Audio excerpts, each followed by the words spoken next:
ಧಾರವಾಡದ ಬಿಜೆಪಿ ಮುಖಂಡ ಯೋಗೀಶ್ ಗೌಡ ಕೊಲೆ ಪ್ರಕರಣದಲ್ಲಿ ಜೀವಾವಧಿ ಶಿಕ್ಷೆಗೆ ಗುರಿಯಾಗಿರುವ ವಿನಯ್ ಕುಲಕರ್ಣಿ ಅವರಿಗೆ ಸದ್ಯಕ್ಕೆ ಕರ್ನಾಟಕ ಹೈಕೋರ್ಟ್ನಲ್ಲಿ ಯಾವುದೇ ತಕ್ಷಣದ ನಿರಾಳತೆ ಸಿಕ್ಕಿಲ್ಲ.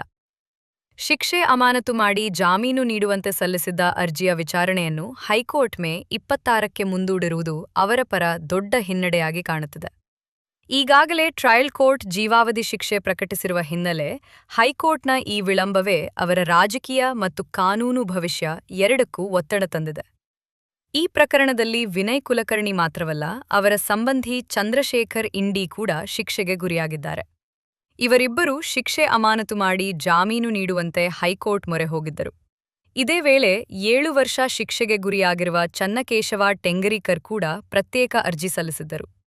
ಈ ಎಲ್ಲಾ ಅರ್ಜಿಗಳ ವಿಚಾರಣೆಯನ್ನು ನ್ಯಾಯಮೂರ್ತಿಗಳಾದ ಸಚಿನ್ ಶಂಕರ್ ಮಗ್ದದುಂ ಮತ್ತು ಕೆ. ರಾಜೇಶ್ ರೈ ಒಳಗೊಂಡ ರಜಾಕಾಲೀನ ವಿಭಾಗೀಯ ಪೀಠ ವಿಚಾರಣೆ ನಡೆಸಿತು. ಈ ವಿಚಾರಣೆಯಲ್ಲಿ ಮುಖ್ಯವಾಗಿ ಒಂದು ಕಾನೂನು ಗೊಂದಲವೇ ಹೆಚ್ಚು ಚರ್ಚೆಗೆ ಬಂದಿದೆ. ಮೊದಲು ಈ ಅರ್ಜಿ ಏಕಸದಸ್ಯ ಪೀಠದ ಮುಂದೆ ಬಂದಿತ್ತು. ಆದರೆ ಇದು ವಿಭಾಗೀಯ ಪೀಠವೇ ನೋಡಬೇಕಾದ ವಿಷಯ ಎಂದು ಕೋರ್ಟ್ ಹೇಳಿತ್ತು. ಬಳಿಕ ಅರ್ಜಿದಾರರ ಪರ ವಕೀಲರು ಇದು ಜಾಮೀನು ಸಿಗಬಹುದಾದ ಪ್ರಕರಣ ಎಂದು ವಾದ ಮಂಡಿಸಿದರು. ಆದರೆ ಸಿಬಿಐ ಪರ ವಕೀಲ ರಾಹುಲ್ ರೆಡ್ಡಿ ತೀವ್ರ ಆಕ್ಷೇಪ ವ್ಯಕ್ತಪಡಿಸಿ ಇದು ಗಂಭೀರ ಕೊಲೆ ಪ್ರಕರಣ, ಶಿಕ್ಷೆಯಾದ ಬಳಿಕ ಸುಲಭವಾಗಿ ಜಾಮೀನು ನೀಡುವ ಪ್ರಕರಣವೇ ಅಲ್ಲ ಎಂದು ವಾದಿಸಿದರು. ಎರಡೂ ಕಡೆಯ ವಾದ ಆಲಿಸಿದ ಬಳಿಕ ಹೈಕೋರ್ಟ್ ತಕ್ಷಣ ಯಾವುದೇ ಆದೇಶ ನೀಡದೆ ವಿಚಾರಣೆಯನ್ನು ಮುಂದೂಡಿತು.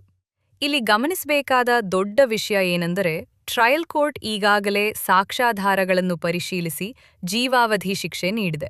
ಅಂದರೆ ಈಗ ಹೈಕೋರ್ಟ್ ಮುಂದೆ ಇರುವ ಹೋರಾಟ ಸಾಮಾನ್ಯ ಜಾಮೀನು ಅರ್ಜಿ ಅಲ್ಲ. ಶಿಕ್ಷೆ ಅಮಾನತು ಮಾಡಿಸಿ ಜೈಲಿನಿಂದ ಹೊರಬರಬೇಕಾದರೆ ತೀರ್ಪಿನಲ್ಲಿ ಗಂಭೀರ ದೋಷಗಳಿವೆ, ಸಾಕ್ಷ್ಯಗಳಲ್ಲಿ ಅನುಮಾನಗಳಿವೆ ಅಥವಾ ಮೇಲ್ಮನವಿಯಲ್ಲಿ ಗೆಲ್ಲುವ ಸಾಧ್ಯತೆ ಗಟ್ಟಿಯಾಗಿದೆ ಎಂಬುದನ್ನು ಮನವರಿಕೆ ಮಾಡಿಕೊಡಬೇಕಾಗುತ್ತದೆ.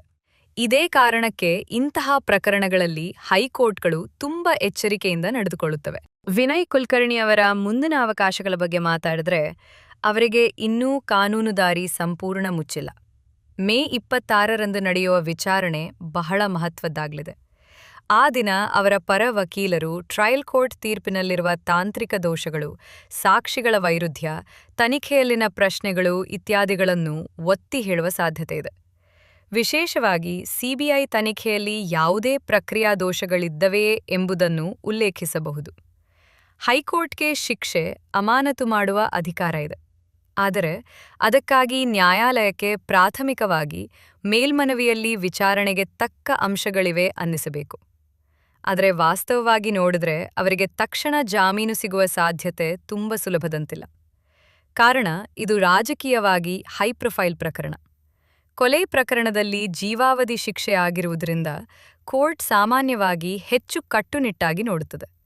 ವಿಶೇಷವಾಗಿ ಸಾಕ್ಷಿಗಳಿಗೆ ಪ್ರಭಾವ ಬೀರುವ ಸಾಧ್ಯತೆ, ಪ್ರಕರಣದ ಗಂಭೀರತೆ, ಸಾರ್ವಜನಿಕ ಅಭಿಪ್ರಾಯ ಇವೆಲ್ಲವನ್ನೂ ಕೋರ್ಟ್ ಪರಿಗಣಿಸುತ್ತದೆ. ಹೀಗಾಗಿ ಮೇ 26ರಂದಲೇ ಜಾಮೀನು ಸಿಗುತ್ತದೆ ಎಂದು ಖಚಿತವಾಗಿ ಹೇಳುವುದು ಕಷ್ಟ. ಆದರೆ ಕಾನೂನು ಪ್ರಕ್ರಿಯೆ ದೀರ್ಘವಾಗುವ ಸಾಧ್ಯತೆ ಮಾತ್ರ ಹೆಚ್ಚು. ಹೈಕೋರ್ಟ್ನಲ್ಲಿ ಅವರಿಗೆ ನಿರಾಸೆಯಾದರೆ ಮುಂದಿನ ದೊಡ್ಡ ದಾರಿ ಸುಪ್ರೀಂ ಕೋರ್ಟ್. ಅಲ್ಲಿ ಕೂಡ ಶಿಕ್ಷೆ ಅಮಾನತು ಹಾಗೂ ಜಾಮೀನು ಕೋರಿ ಅರ್ಜಿ ಹಾಕಬಹುದು. ಭಾರತದಲ್ಲಿ ಅನೇಕ ಪ್ರಕರಣಗಳಲ್ಲಿ ಶಿಕ್ಷೆಯಾದ ಬಳಿಕವೂ ಮೇಲ್ಮನವಿಯ ಅಂತಿಮ ವಿಚಾರಣೆ ಆಗುವವರೆಗೆ ಆರೋಪಿಗಳಿಗೆ ಜಾಮೀನು ಸಿಕ್ಕ ಉದಾಹರಣೆಗಳಿವೆ. ಆದರೆ ಅದು ಪ್ರಕರಣದ ಸ್ವರೂಪ, ಸಾಕ್ಷ್ಯಗಳ ಬಲ, ವಿಚಾರಣೆಯ ವಿಳಂಬ ಇವುಗಳ ಮೇಲೆ ಅವಲಂಬಿತವಾಗಿರುತ್ತದೆ. ರಾಜಕೀಯವಾಗಿ ಕೂಡ ಇದು ವಿನಯ್ ಕುಲಕರ್ಣಿಗೆ ದೊಡ್ಡ ಸವಾಲಾಗಿದೆ. ಧಾರವಾಡ ಭಾಗದಲ್ಲಿ ಪ್ರಭಾವಿ ನಾಯಕನಾಗಿದ್ದರೂ ಜೈಲಿನಲ್ಲಿರುವುದರಿಂದ ರಾಜಕೀಯ ಚಟುವಟಿಕೆಗಳಿಗೆ ಅಡ್ಡಿಯಾಗುತ್ತಿದೆ. ಕಾಂಗ್ರೆಸ್ ಪಕ್ಷವು ಈ ವಿಚಾರದಲ್ಲಿ ಎಚ್ಚರಿಕೆಯಿಂದ ನಡೆದುಕೊಳ್ಳುತ್ತಿದೆ. ಪ್ರಕರಣ ಸಂಪೂರ್ಣ ರಾಜಕೀಯ ಪ್ರೇರಿತ ಎಂದು ಅವರ ಬೆಂಬಲಿಗರು ವಾದಿಸುತ್ತಿದ್ದರೆ, ಬಿಜೆಪಿ ಮಾತ್ರ ಕಾನೂನು ತನ್ನ ಕೆಲಸ ಮಾಡಿದೆ ಎಂದು ಹೇಳುತ್ತಿದೆ. ಒಟ್ಟಿನಲ್ಲಿ ನೋಡಿದ್ರೆ ಮೇ 26ರ ವಿಚಾರಣೆ ವಿನಯ್ ಕುಲಕರ್ಣಿಯ ಭವಿಷ್ಯಕ್ಕೆ ಟರ್ನಿಂಗ್ ಪಾಯಿಂಟ್ ಆಗಬಹುದು. ಅಂದು ಹೈಕೋರ್ಟ್ ಶಿಕ್ಷೆ ಅಮಾನತು ಮಾಡಿದರೆ ಅವರಿಗೆ ತಾತ್ಕಾಲಿಕ ನೆಮ್ಮದಿ ಸಿಗಬಹುದು.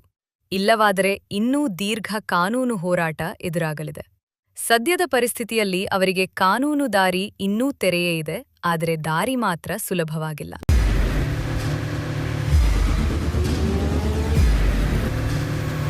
ಪ್ರಜಾಮಾರ್ಗ ನ್ಯೂಸ್, ಇದು ಜನಸಾಮಾನ್ಯರ ಧ್ವನಿ. ನಮಸ್ಕಾರ. ನೀವು ನೋಡ್ತಾ ಇದ್ದೀರಾ ಪ್ರಜಾಮಾರ್ಗ ನ್ಯೂಸ್. ರಾಷ್ಟ್ರದ ರಾಜ್ಯದ ರಾಜಕೀಯದ ಬಗ್ಗೆ ಹೆಚ್ಚಿನ ಸಿನಿಮಾ ಅಪ್ಡೇಟ್ಗಳಿಗಾಗಿ ಫಸ್ಟ್ ಲೈಕ್ ಮಾಡಿ, ಸಬ್ಸ್ಕ್ರೈಬ್ ಆಗಿ. ಹಾಗೆ ಫಾಲೋ ಕೂಡ ಮಾಡಬೇಕು.